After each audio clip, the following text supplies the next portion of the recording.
Bu gün sizə tabeli mürəkkəb cümlə haqqında danışacağım. Əvvəl tabeli mürəkkəb cümlədə baş və budaq cümlənin işarələrinə baxaq. Dairəvi budaq cümlənin işarəsidir, kvadrat isə baş cümlənin işarəsidir. Və onların yeri haqqında sizə məlumat verim. Birinci budaq cümlə, sonra baş cümlədə gələ bilir, sonra baş və budaq cümlədə işlənə bilir. Qeyd edim ki, həmişə bunun işarəsinə diqqətlə fikir verin. Oxun işarəsi başa doğru olacaq. Baxaq, birinci budaq cümlə gəlir. Hansı qaydalara əsasən götürək ki, birinci budaq cümlə işlənəcək. Şərt və güzəşt bağlayıcıları işlənəndə, məsələn, nümunə yazaq ona. Şərt bağlayıcılarına əgər, madam ki,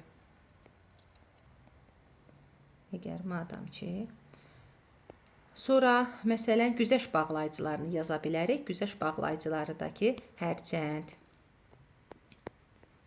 hərçənd ki və s. Buna aid bir nümunə deyək. Burada budaq cümlə gəlsin. Məsələn, əgər oxusa, qalib o olacaq. Gördüyümüz kimi əgər şərt bağlayıcısıdır. Sonra ikinci bağlayıcı sözlər işlənəndə, bağlayıcı sözlər bizim bildiyimiz sual əvəzlikləridir. Məsələn, nə vaxt, nə zaman, kim, bildiyimiz, belə deyim də, sual əvəzlikləri bağlayıcı sözlərdir.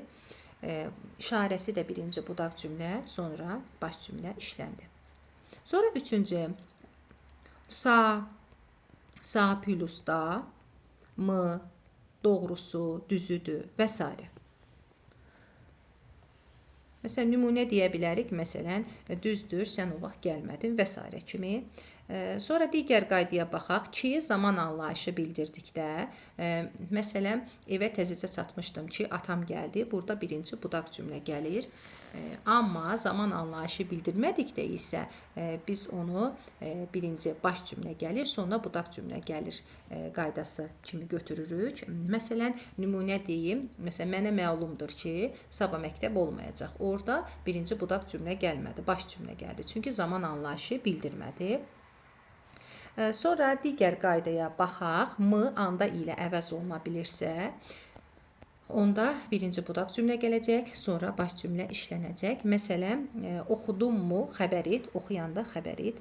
Sonra digər qaydaya baxaq. Birinci baş cümlə gəlsin, sonra işarəsini də əlbəttə ki, başa doğru çəkirik. Ki, bayaq qeyd etdim ki, burada da işlənəcək, amma zaman anlayışı bildirməyəcək. Məsələn, mənə məlumdur ki, sabah yarış olacaq.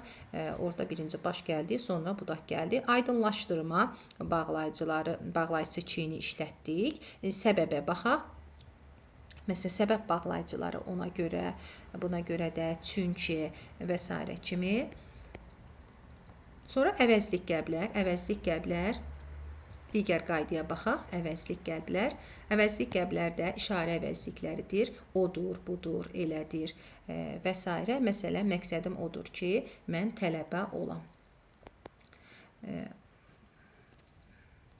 Qeyd edim ki, bunları mən qısa formada sizə yazdım. Elə bilirəm ki, bu izahdan sonra tabeli mürəkkəb cümləyə aid testləri rahatlıqla yaza biləcəksiniz.